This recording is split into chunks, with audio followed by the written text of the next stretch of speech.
প্রিয় দর্শক, স্বাগতম জানাচ্ছি সর্বশেষ আপডেট বাংলা সংবাদে। শুরুতেই সংবাদ শিরোনাম।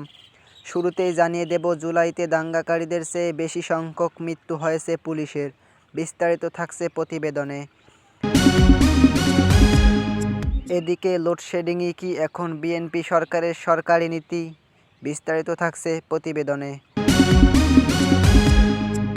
আরও জানিয়ে দেব, পুলিশ হত্যা তদন্ত শুরু হলে পালানোর পরিকল্পনায় হান্নান মাসুদ। বিস্তারিত থাকছে প্রতিবেদনে। এদিকে খামেনির নৃশংস হত্যাকাণ্ড আন্তর্জাতিক আইনের চরম লঙ্ঘন। আরও জানিয়ে দেব, মধ্যপ্রাচ্যের কয়েকটি দেশের সার্বভৌমত্ব লঙ্ঘনের নিন্দা বাংলাদেশের।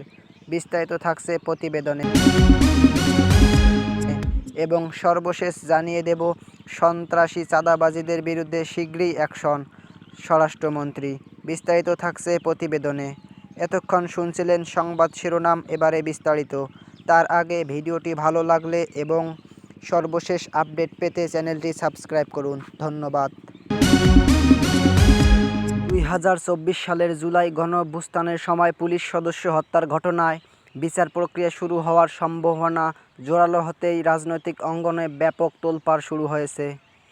বিশেষ করে আন্দোলনকারী ও তৎকালীন সমন্বয়কদের বিভিন্ন স্বীকারোক্তিমূলক বক্তব্য নতুন করে ভাইরাল হওয়ায় জনমনে প্রশ্ন উঠেছে, জুলাইয়ের সহিংসতায় কি দাঙ্গাকারীদের চেয়ে পুলিশের প্রাণহানি ক্ষয়ক্ষতিই ছিল বেশি সুপরিকল্পিত?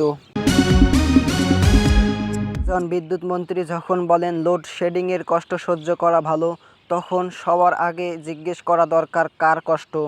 উনি কি নিজে সেই কষ্ট ভাগ করে নেবেন? মিরপুর, যাত্রাবাড়ি, নারায়ণগঞ্জের মানুষ যখন 30-35 ডিগ্রি গরমে ঘন্টার পর ঘন্টা অন্ধকারে বসে থাকে, গুলশান বনানী তখন ঠান্ডা এসিতে ঘুমায়। এই সত্যটা কিন্তু মন্ত্রী সাহেব বেমালুম এড়িয়ে গেলেন। জুলাই আন্দোলনের সময় বিভিন্ন থানার অস্ত্রাগার লুট ও পুলিশ সদস্যদের হত্যাকাণ্ডের বিচার কার্যক্রম শুরু করার ঘোষণা দিয়েছে নতুন সরকার। এই ঘোষণার পর রাজনৈতিক অঙ্গনে নতুন বিতর্কের সৃষ্টি হয়েছে। তৎকালীন আন্দোলনের সমন্বয়ক ও বর্তমান জাতীয় নাগরিক পার্টি এনসিপি নেতা হান্নান মাসুদ এ বিষয়ে মন্তব্য করে বলেছেন, পুলিশ হত্যার তদন্ত শুরু হলে আমরা দেশ ত্যাগে বাধ্য হতে হবে। ইরানের সর্বোচ্চ নেতা আয়াতুল্লাহ আলী খামেনির হত্যাকাণ্ডের ঘটনায় দেশটির প্রেসিডেন্ট মাসুদ পেজেশকিয়ানের কাছে গভীর শোক প্রকাশ করেছেন রাশিয়ার প্রেসিডেন্ট পুতিন। মার্কিন-ইসরায়েলি হামলায় ইরানের সর্বোচ্চ নেতার মৃত্যুতে রোববার এক বিবৃতিতে এই শোক জানিয়েছেন তিনি।